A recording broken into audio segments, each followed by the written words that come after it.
ರಾಮನು ಗುರುಗಳಾದಂತಹ ಸಂಜೀವನಿಯವರಲ್ಲಿ ವಿದ್ಯೆಯನ್ನು ಕಲಿತು ಗುರುದಕ್ಷಿಣೆಯನ್ನು ನೀಡುವಂತಹ ಸಂದರ್ಭದಲ್ಲಿ ಅವರ ಮನದ ನೋವನ್ನು ಅರಿಹಿದ್ದಾರೆ.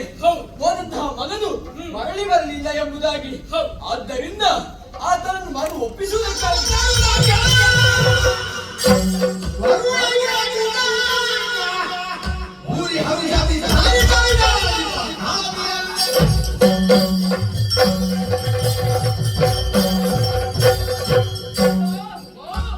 ಕ್ಷೇತ್ರಕ್ಕೆ ಬಂದು ನಿಂತವರಿದ್ದೇವೆ.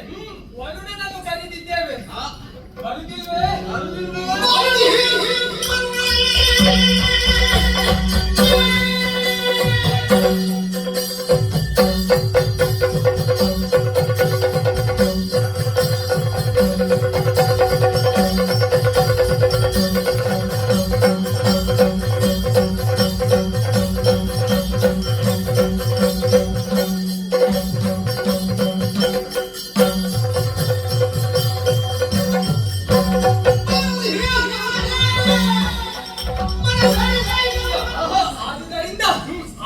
ಸಮುದ್ರಕ್ಕೆ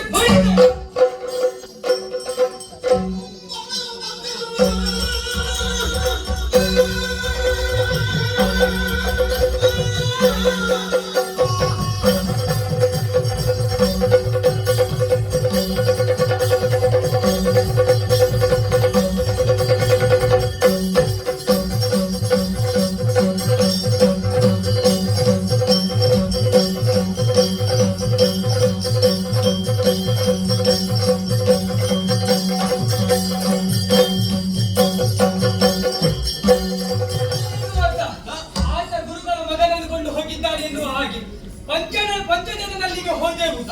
ಆತನಲ್ಲಿ ಕೇಳಿದಾಗ ಒಮ್ಮೆಗೆ ಕೊಟ್ಟಿಲ್ಲ, ಮತ್ತೆ ಗದರಿಸಿದಾಗ ಕೊಟ್ಟವನಿದ್ದಾನೆ. ಆತನಿಗೆ ಮೋಕ್ಷವನ್ನು ನೀಡಿದವರಿದ್ದಾನೆ. ಆ ಹೊತ್ತಿನಲ್ಲಿ ಅವ ಆಡಿದಂತಹ ಮಾತು ಆತ್ಮವನ್ನು ಅವತಿರ್ಲಿಲ್ಲ, ಯಮಲೋಕದಲ್ಲಿದೆ. ಹಾಗಾಗಿ ಇಲ್ಲಿರುವುದಲ್ಲ, ಯಮಲೋಕ.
ಸೇರಿದಾಗ ಯವನಲ್ಲಿ ಗುರುಗಳ ಮಗನ ಆತ್ಮವನ್ನು ಕೇಳಿದಾಗ ಒಮ್ಮೆಗೆ ಕೊಡಲಿಲ್ಲ. ನಂತರ ನಾವೇನು ಎನ್ನುವುದನ್ನು ಆತನಿಗೆ ತೋರ್ಪಡಿಸಿದಾಗ ಶರಣು ಬಂದವನಿದ್ದಾನೆ. ಗುರುಗಳ ಮಗನ ಆತ್ಮವನ್ನು ಕೊಟ್ಟವನಿದ್ದಾನೆ. ಕೊಟ್ಟಂತಹ ಆತನ ಮಗನನ್ನು ಗುರುಗಳಿಗೆ ಒಪ್ಪಿಸಬೇಕಾದದ್ದು ನಮ್ಮ ಕರ್ತವ್ಯ. ಗುರುದಕ್ಷಿಣೆಯನ್ನು ನಾವು ನೀಡಬೇಕಾಗಿದೆ. ಚೌಷಷ್ಠಿ ವಿದ್ಯೆಗಳನ್ನು ಕಲಿತಂತಹ ನಾವು ಗುರುದಕ್ಷಿಣೆಯಾಗಿ ಗುರುಗಳ ಮಗನನ್ನೇ ನೀಡುವುದಕ್ಕಿದ್ದೇವೆ.